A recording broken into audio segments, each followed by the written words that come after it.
Hello everybody, I'm Evan Kamiko. 20 years of IUS TV continues right now. Each week, join myself and an expert line panel dissect the latest sports news from some of the nation's most elite college programs here in Bloomington to the biggest stadiums and stages around the world. Stick around because we've got a great show for you coming up on the Toss-Up.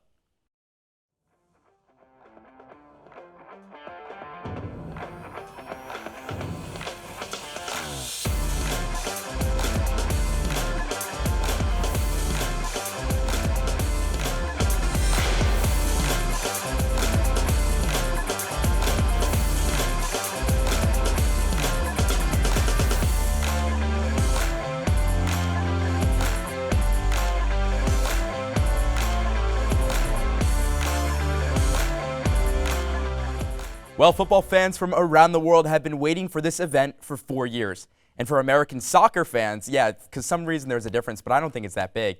Those fans have been waiting for 8. We are officially 2 days away from the start of the 2022 FIFA World Cup in Qatar. Who hosts this year's trophy? Who wins the Golden Boot? And how far can this young American team go? Well, we'll break down all of those questions and more coming up. So joining the panel, it's a really special panel this week because, it's always a special panel. That's Jack Edwards, Emma Watson, and for the first time since, 2011 on IUS TV, that's Dr. Galen Clavio. Guys, welcome to the show. I'm glad to be here. Thank you for having us. It's a delight. And we're delighted to have you, but we'll get to you in a second, Doc. Emma, let's start with you. This is a young American team. First of all and foremost, what are your thoughts on this team going into the tournament?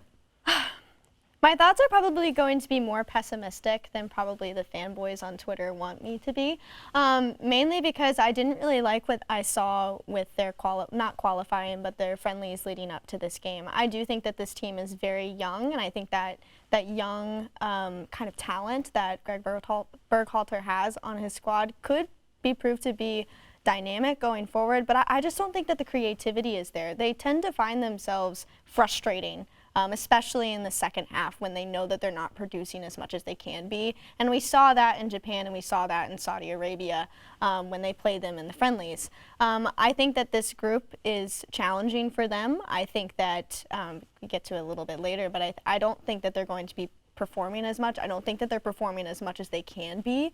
So my opinions of them are a little more pessimistic. I would like to see how they do on the world stage, but I don't see enough out of this group yet. Clavio, talking? I'm going to take the opposite approach here, which is that, yes, this is a young team. It's a team that hasn't really proven itself on an international stage. But I don't think that's a bad thing, especially in this particular World Cup. To some degree, I think most of the tried and true things that we would look for in successful World Cup teams may not apply in Qatar. And this USA team, they do have a little bit of esprit de corps. They do have some younger players that I think are really eager to prove themselves. You look at Christian Pulisic, he's 26 years old. He's never played in a World Cup before. He had his chance 4 years ago and the U.S. didn't make it. So he's going to be looking to try to establish himself as not just a good player for the U.S., but a good player in the eyes of the world. And I think you've got other players, Sergio Dest, Josh Sargent. These are guys that are looking to make it to that next level. And here's a perfect stage. Everybody's going to be watching every group stage game that they play for a variety of different reasons, and they're in essentially a neutral environment, and I think that really helps a young team like the U.S. find their footing. And Jack, one optimist, one pessimist, where do you come in on the scale? I'll go right in the middle. Right in the middle? Right in the middle. Really? Look, this is a World Cup where there's really, they could prove me wrong, there could be a bad performance, but it's a young team. There's a lot, I think, of upward mobility for them, and I think that their style of play will really blend well with this World Cup. I think they prefer to be the team that is less on the ball, playing against a team who's comfortable on it. With Wales and Iran in their group, it'll be very interesting to see how that matches up with them. But against England, they may almost be able to pull an upset off against them because they like to be very aggressive with their press up front. They've got a group of players that, while technically not perfect, they've got a lot of energy, and it's going to be kind of those classic Americanisms in this sport where it's just like, let's play with a lot of energy, a lot of heart, a lot of passion, and we'll hope something good happens. And I think that really there can't be a bad performance with such a young group, that there's a lot of guys who can make a nice first impression. Galen mentioned Pulisic.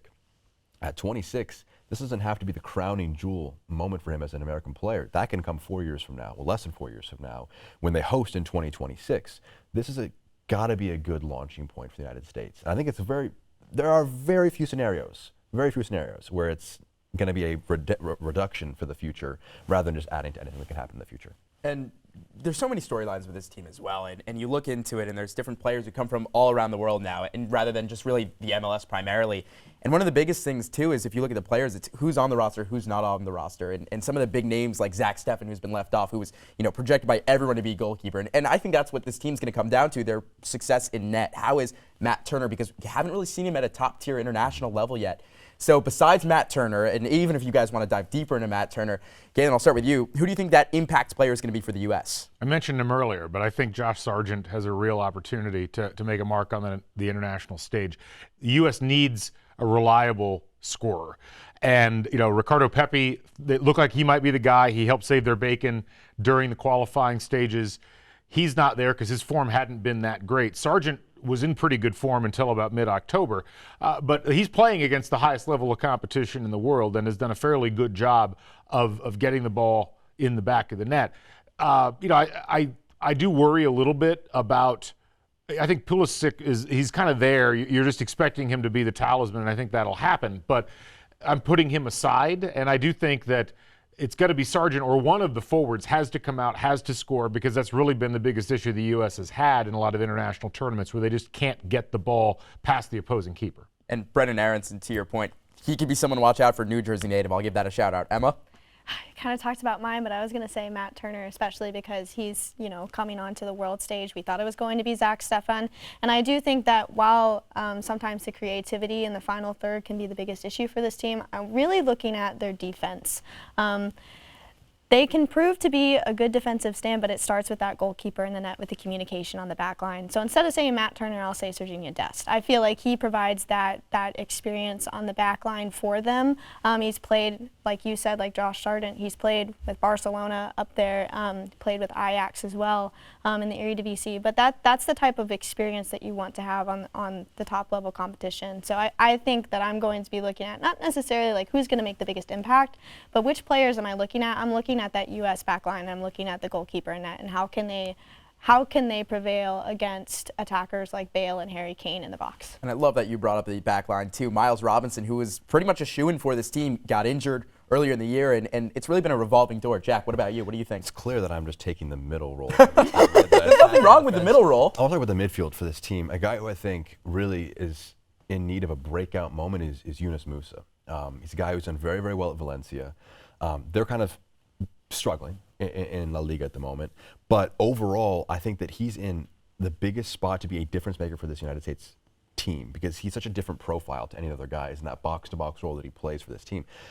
Weston McKennie, Tyler Adams are great other options. If that's your midfield three, that's actually probably the strongest unit of your team, is having those three together, especially with the, I think, black hole almost as your number 9 and your issues at center back with the injuries you've had there. Their spine is weak, but the central part could be actually quite strong of that spine. I think there's a lot of question marks. The flanks, the wings are going to be very strong.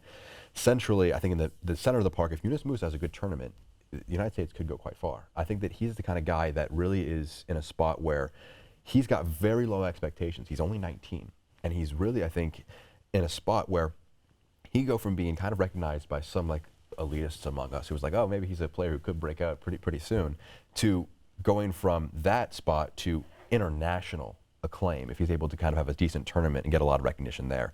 He's the guy that I'm having my eye on the most because when he's played well, he doesn't offer a ton of raw creativity, but he changes things up for the United States enough to be a big impact.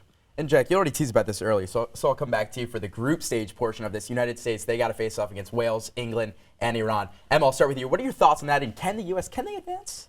You know, I was kind of on the fence about this question because a part of me is like, heck yeah, I think that they can advance. I think that they can take that second spot. And then the other part of me is like, well, we looked at their performances in the qualifying and we looked at their performances in the friendlies leading up to this game, and they lacked the creativity, and you're going to need the creativity like Jack was talking about in order to go up against teams like England and Wales. I think England is the overall favorite. I think we're all going to have England winning the group. And I feel like England, that game, while it could be a potential for an upset, I don't think it's going to be. I think that Gareth Southgate, even though he's kind of on the hot seat and has been on the hot seat for a while, he seems to get it together on these international competitions, and I think that his tactics are going to outweigh Berhalter's in a way.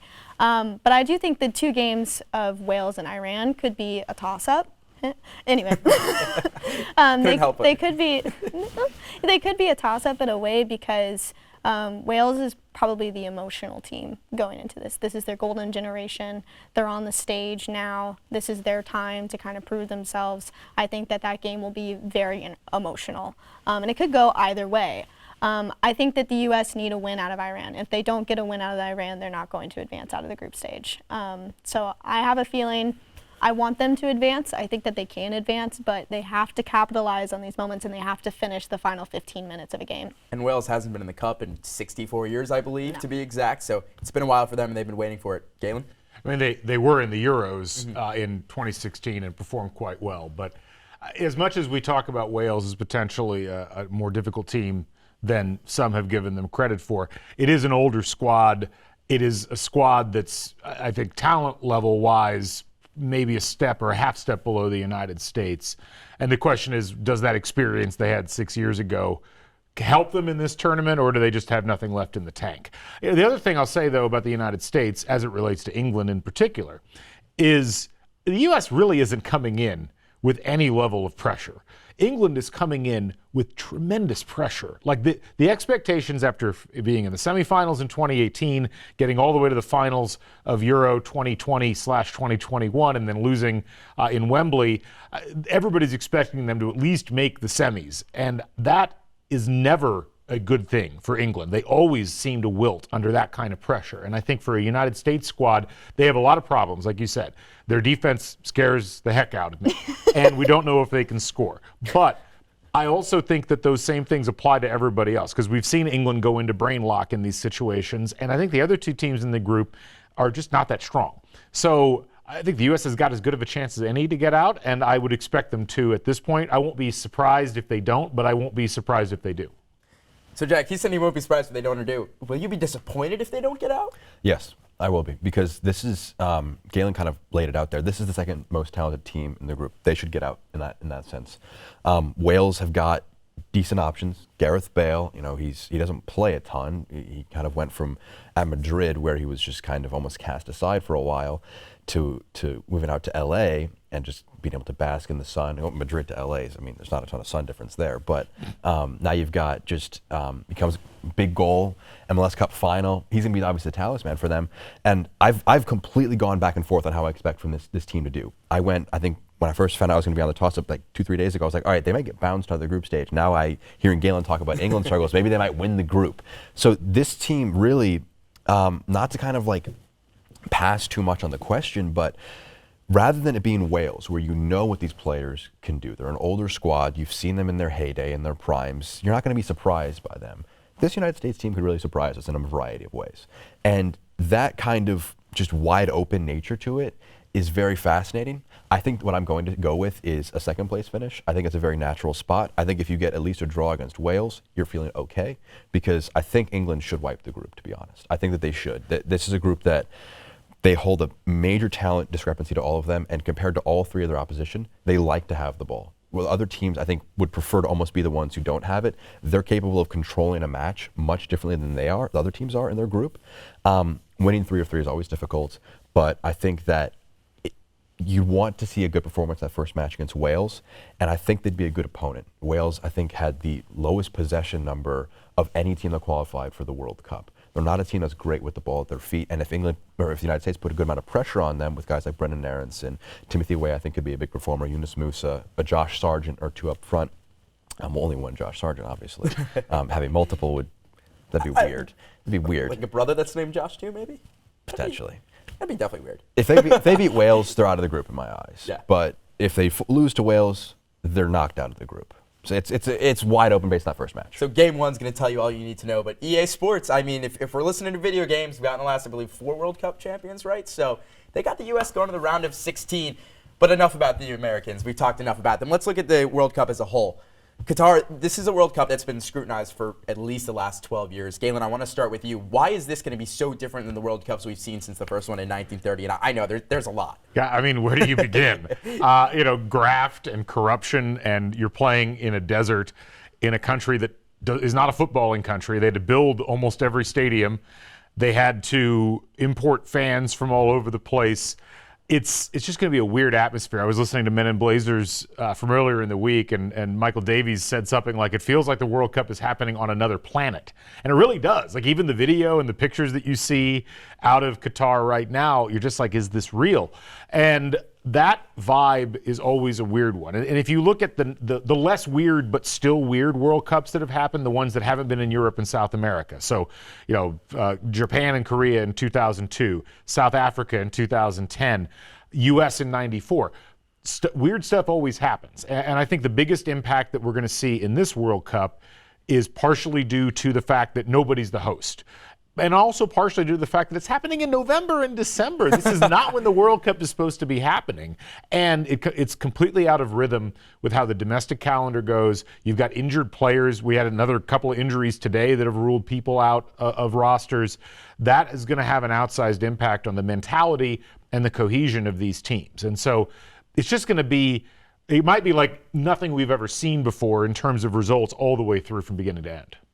Emma, anything to add? Because I was gonna check my watch. I had a whole joke ready to go to transition, but I guess I can't do that right now. I had like a whole list. It was a bulleted list of stuff that we've learned in like the class that you have, and I was like, oh, okay, cross that off. Okay, cross it. No, I was just gonna add on to what he said, mostly about form and performances that we're expecting, because a lot of these like high-star players like Neymar and Harry Kane, they're playing on teams that are playing in their domestic calendars right now, and that's going to be the thing that I'm looking at is there an advantage to that because they're in form, or is there a disadvantage to that because they've been playing so much? And probably how is that going to affect the domestic leagues after the World Cup when there's no break and you have to go immediately back into playing these top competitions after just competing in the World Cup? So does it benefit you to go farther in the World Cup as a whole or not? But I also think that this is a monumental World Cup because of sports washing and because of Qatar as a whole. We're seeing it with journalists, we're seeing it with fans. They have an app that you have to download when you're there that tracks all your data. I feel like this is a World Cup just because this is a weird World Cup just because of the way that it's being played. And I feel like that also has an effect on the players that are there and what the nations are choosing to do with this World Cup. We saw Denmark with their kit sponsor. They're taking a stand against Qatar. You saw the U.S. a couple of days ago say that they are going to have the LGBTQ flag on their crest, on their jerseys, as a response to Qatar's laws against homosexuality in the nation. That's a way to stand up to this host nation that they are going to be playing in for hopefully a month. So it's interesting because of the ways that these teams are, their relationships with the hosts and their relationships with the actual schedule. And there I'm going to be interested to see. And Jack, I want to jump back to the first thing that Emma was talking about in the actual, teams in the leagues, and because you said the second part so beautifully, there's no reason to even go back to it. The United States, take them for example, the MLS, they just finished play. The MLS Cup was a little under a month ago. What kind of teams could have an advantage with that, change of calendar, change of play? It'll really depend on players that play in leagues that have calendar year schedules. So you mentioned it. I was seeing people criticize the United States national team selection based on some players who haven't played in a month in the MLS. And they're saying, some players have been playing up until like last week. Wasn't that how every other World Cup has been played in history, where you have basically a month after the season ends to just kind of, rest your body, and then you go to the World Cup, rather than it kind of just being an immediate process where it's a week, where you've had players in the Premier League that, I love that Emma's go-to for superstars, by the way, was Neymar and Harry Kane. That was a very fascinating duo there. But you've got Harry Kane playing for Tottenham this weekend, and then now in a week later, he's playing for England in the World Cup.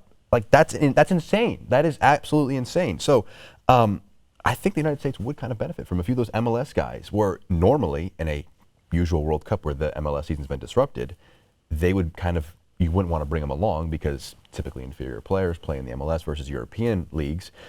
They'll benefit from having prolonged rest. Brazil, a lot of African countries have, calendar year schedules.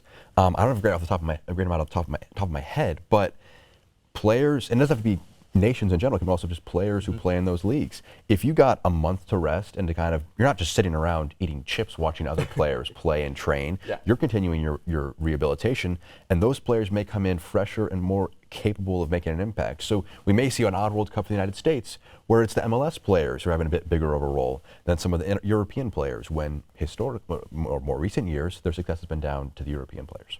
And no one's going to know, what the real advantage is going to be till everyone steps on the pitch. So moving on, let's talk about the groups themselves, because we haven't really done that yet, and let's keep going. So, Emma, I'll start with you. Usually there's a group of death, and it's the hardest group to get out. Who do you think that is this year? Which group?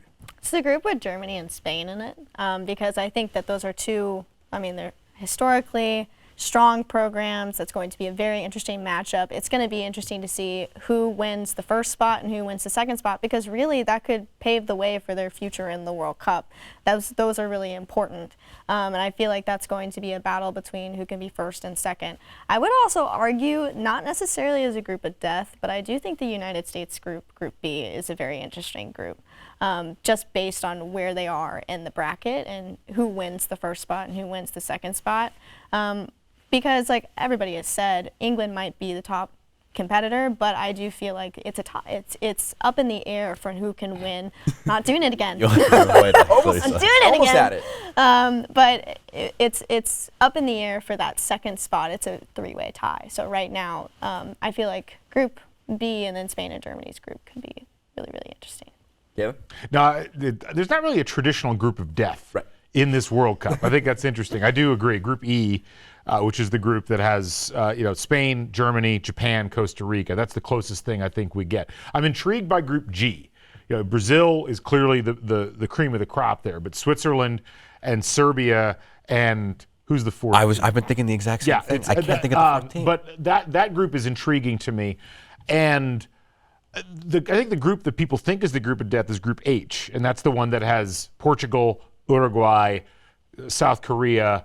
But the problem is Ghana is the other team, and you look at that, and that's some great brand names there historically, but none of those teams are playing really well. And Cristiano Ronaldo appears to want to just blow the entire Portugal World Cup up right now. I mean, with this ridiculous interview he did with Piers Morgan about the Manchester United situation, it's put a tremendous amount of negative pressure on that Portugal squad right at the time that they didn't need it. And so that makes that group more intriguing because it kind of drags Portugal down to everybody else's level. Jack? I just want to kind of build on what they've mentioned. They've had on the two predominant groups that have the two heavy hitters, where it's those are the ones where you'd expect, maybe we get a 2014 England-Italy situation where neither of them qualify, but you'd expect Portugal, Uruguay, and then Germany, Spain to all qualify, and then whoever's the twos in those groups, whoever won their group is feeling like they got gypped pretty hard, that they're having to face a pretty dominant team in their first round matchup in the round of 16. Those are the ones that I think are the groups of death. But compared to years past, there's not been a three-team group where there's someone's like just on the outset is going to get knocked out just based on that.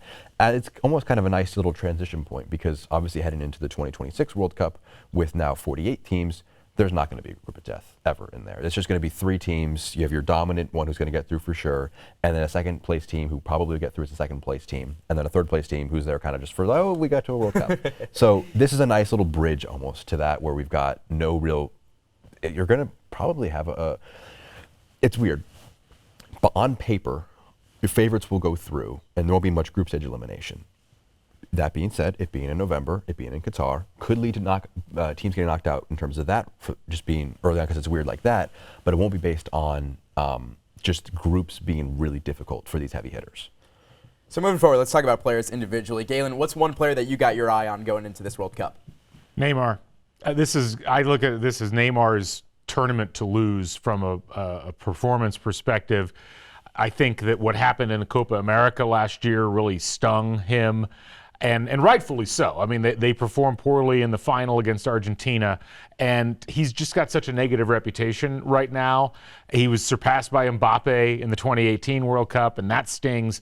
But he is on the best roster, talent-wise, in the entire World Cup. He is the central figure. He's the one, like he could have an original Ronaldo type of World Cup this year, like Ronaldo did in 2002, where he scores multiple goals and becomes the iconic figure that gets attached to this World Cup. So that's pretty much what I'm expecting. Jack? Building off of Neymar, that this is his moment, I think, to really kind of put himself in that discussion with, I think talent-wise, he belongs to be next to the Ronaldinhos, the Ronaldos, these historic Brazilian players. He deserves to be alongside them based on his talent, but for reasons one or another, he hasn't been put in those discussions because they weigh so heavily international pedigree and success. A guy that I'm really fascinated to see, he's not going to be the do-or-die guy for his team, but it's Trent Alexander-Arnold for England. What he could do is, I think they don't need him to be brilliant because they've got some other decent options. Kieran Trippier has been very good. Kyle Walker being brought up to the squad as well. So they've got a plethora of right backs. It's always been Gareth Southgate's weird fetish, is that he loves right-sided defenders. It's just really weird that he likes it that much. Trent doesn't have to be brilliant, but if he plays at the level he's capable of for Liverpool, he could make England the favorites for this World Cup. If he is, I think he's not bad defensively as a natural player, but if he plays at a standard level there and with his unbelievable creative output, he could knock England into a real dangerous spot because their inconsistent attacking at times was down to inconsistent production. He's capable of producing, and you get Emma's superstar, Harry Kane, you get him on the end of some things like that, then potentially he could be a big guy for them. And here's another guy, too. If you look at France, the defending champions, it's Kylian Mbappe. Like, he's somebody who, I was reading a great article on the Chicago Tribune, and they were saying, he could be on the Las Vegas Raiders. He is an absolute, nobody knows what his mindset is right now. He was last week in one of the games for PSG, he was grabbing his privates in the, tent. So the question is, it's like, he's a wild card, and it's going to be somebody I think that's going to bring a lot of entertainment factor to this cup. And we all know he's arguably one of the best players on this planet. So who knows with that, kind of those, will it mix well? Will it not, Emma? As a producer, I love that you just said grabbing the privates on air. It's amazing. Spice it up a little bit. Kind of building off of what both of them said. What's interesting is my person to look for in the World Cup is he has more of a positive reputation going into this World Cup, and he is the do-or-die guy for his team. It's Messi for Argentina. This is probably going to be his last international tournament unless he pulls a Tom Brady and decides to come back. But he won the Copa America, beating Brazil. Finally his first international trophy with Argentina. I think that Argentina is one of the favorites for this World Cup, and I think that he is a big piece of it. I think the way that Argentina's path leading up to the final, potentially, is in favor of Messi. And the teams that they're playing and the way that he plays and tactically, he is going to be the guy for Argentina. And I think that soccer fans around the world, I think this is what they're rooting for, is some grand exit for Messi, for him to finally hoist the World Cup for Argentina after so many years of defeats, whether it's in the group stage or in quarterfinal or in the semifinals or in the finals. I think that he came so close in 2014 and they didn't perform how they wanted to in the years past. Finally won a Copa America, and now I feel like this is his tournament, kind of like what you were saying for Neymar, but this is his tournament to lose. This is his tournament to win. And I feel like he could be the player to solidify himself in history as the player of 2022. It's for him there. I feel like other players that might be retiring off of the face of international tournament, Ronaldo, Lewandowski, I don't think that they compare to the amount of talent, the amount of form right now that Messi has. And one more player I'll throw out there before we go to our last question before break. Christian Eriksen. We all know the story. Played on the Danish team, went down in the middle of the game. Really scary. Just awesome to see him out there. Last question before we go to break, though. Really quickly, Emma, I'll start with you. Who's your dark horse team for this World Cup? I'm a little biased. It's okay. You can be biased. It's right there. It's the Netherlands. I feel like they're in the easiest group in the tournament. I think that they can easily make it to the round of 16 in the quarterfinal. I think that if it comes to in the USA, they win the second round or the second place in their group. I feel like the Netherlands could take the USA and make it to a quarterfinal. I don't think that the Netherlands can make it to a semifinal, but to make it to a quarterfinal after missing 2018 and a shocking exit out of the Euro 2020 would be huge for this Dutch squad. And I think that they're capable of it. I think the young talent, they're kind of like the USA in that way, where the young talent that they have and the tactics that they have a very dynamic midfield. They can really run you up the sides. I think that they could be, with the place that they got a really nice draw. I think that they could make it pretty far. Galen? Well, you kind of mentioned it. Denmark is my pick. They are a very solid team. They had a tremendous Euros. They've got maybe the strongest spine of all of the teams in the Cup, with not just Eriksson, but Pierre-Emile Hobier. I mean, it's a really cool collection of talent, and I mean cool both in terms of they're actually kind of cool guys, but they also have a really calm demeanor about them. And I think that's going to be really important at a World Cup that could very well get crazy in terms of results. I think their group is favorable, and the draw that they might have coming out of that, if they win that group, is very favorable. So a lot of it hinges on whether they can win the group, but if they can, I really like their chances to maybe get to the semis. Jack, real quick.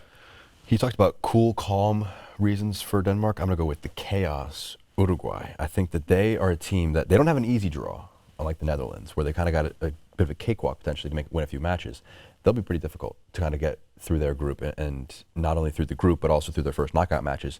But they've got a guy who I have kind of pigeonholed as a potential star of this World Cup in Darwin Nunez. I think he's my current pick for the Golden Boot. I think they'll make a great run. Ahead on us. We're talking about that off the I'm trying to. There's a trend. Trent Alexander-Arnold, Darwin Nunez. What do these players have in common, Jack? They both play the sport of football. Is it football or is it soccer? And also Federico Valverde is playing but one of the best players in the world right now at the moment as well. They got a lot of experience. Luis Suarez, Edison Cavani, Diego Godin, Muslera in goal for them. This is their last dance in a lot of departments. And then they've got the young chaos of the Liverpool striker, Darwin Nunez.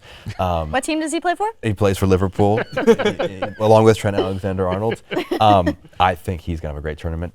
Getting a little ahead of myself here, though. Mm-hmm. Well, lucky for everyone at home, Jack, Galen, and Emma are going to stick around for a few minutes because coming up after the break, yep, you guessed it, we're going to make our rapid fire predictions. Don't go anywhere. We'll be right back.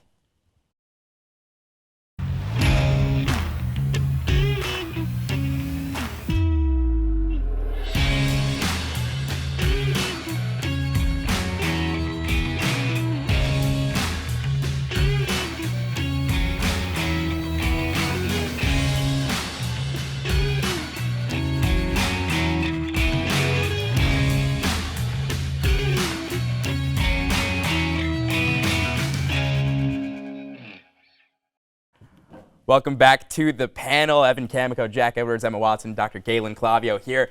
Let's jump right into it. Rapid fire predictions. Emma, we'll start with you. Semifinals of the World Cup. I have Spain and Argentina meeting in the semifinals, and then I have England and Belgium. I think that this England squad can make it to the semifinals this year, but I don't think that they'll make it past the semifinals. Galen. Similar, I have Brazil, Argentina in one semi, which is a shame, to the point that I hope one of those two teams finishes second in their group so we can avoid that. And I have England and Belgium in the other semifinal, mostly just because of the draw, because I think whoever wins Group B has a really advantageous pathway. Jack? Brazil, Argentina as well. And on my podcast with Galen, I said that as the final, not realizing that their matchup in the final has to have one of them finish second in their group. I just don't see that happening. I think we'll meet in the semifinals.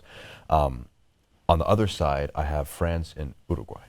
All right, let's go. Finals predictions. Galen, you're up first.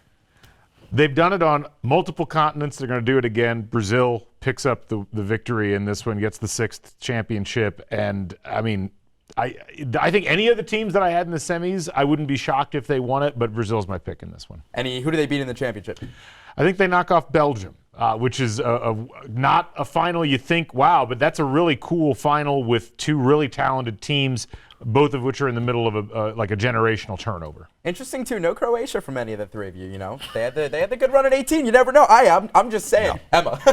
Emma. Kind of similar. I have Argentina beating Spain. I think both of that matchup would be really, really interesting, but I feel like the experience on the Argentinian side, and unlike the chaos that Jack was talking about with Uruguay, the chaos for Spain I don't think helps them in this situation. I think Argentina takes that one, and it'll be Argentina and Belgium in the final, and I actually have Belgium winning, which stinks because I was like Messi, but I feel like Belgium right now is kind of a team that we haven't really talked about on this show, but their midfield play with De Bruyne, Lukaku at the top, Courtois in goal, Tielemans in the midfield. I feel like this is a stacked squad, Belgium's golden generation by far. But I feel like they take the win in that. So one says Brazil, one says Belgium. Jack, where are you at?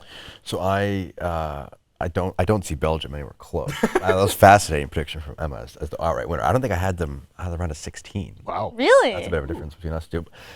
To my prediction, I have Uruguay knocking off France, getting all the way to the final, which I think would be an incredible tournament for them.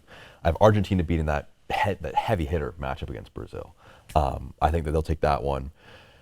Messi again will be, hugging Neymar, on the center of the pitch, and I think Neymar will probably end his career not a loser. It's very harsh for guys who won as many Champions Leagues and done as many brilliant things as he has, but internationally, the Copa America they won was without him. He was injured.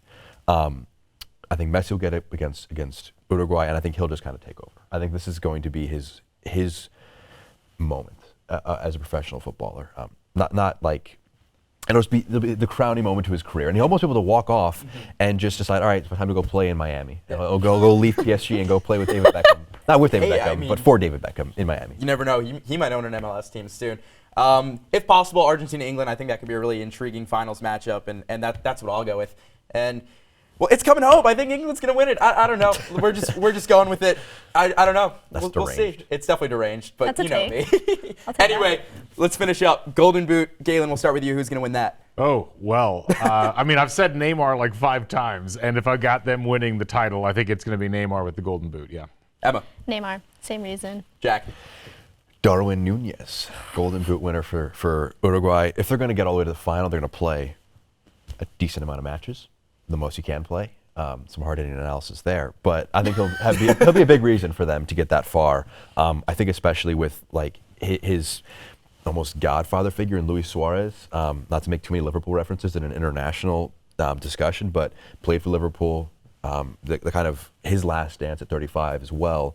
He'll almost be able to kind of offer that guidance, and hopefully the guidance is not to bite players. That's the hopefully what he is taught most predominantly. And Jack, your golden ball, real quick. I think it'll be Lionel Messi. I think it'll be almost similar to the last few Ballon d'Ors he's won, where maybe there was a player who had a better few moments, but getting all the way to the final, a crowning moment in the final, I think he'll probably score the winner.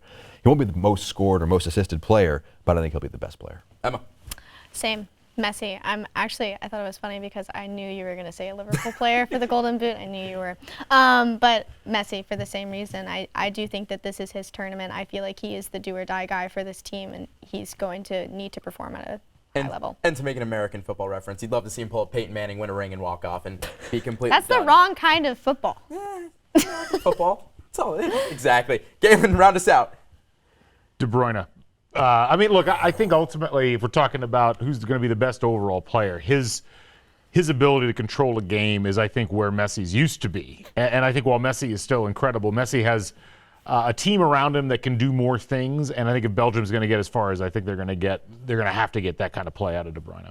Well, Galen, Emma, Jack, thank you so much. That's going to do it for the show this week. Be sure to continue the discussion and follow us on Instagram and Twitter at IUSTV Sports. With that, there's one thing left to do, so toss it up, find out if we'll catch it, and we'll see you next time.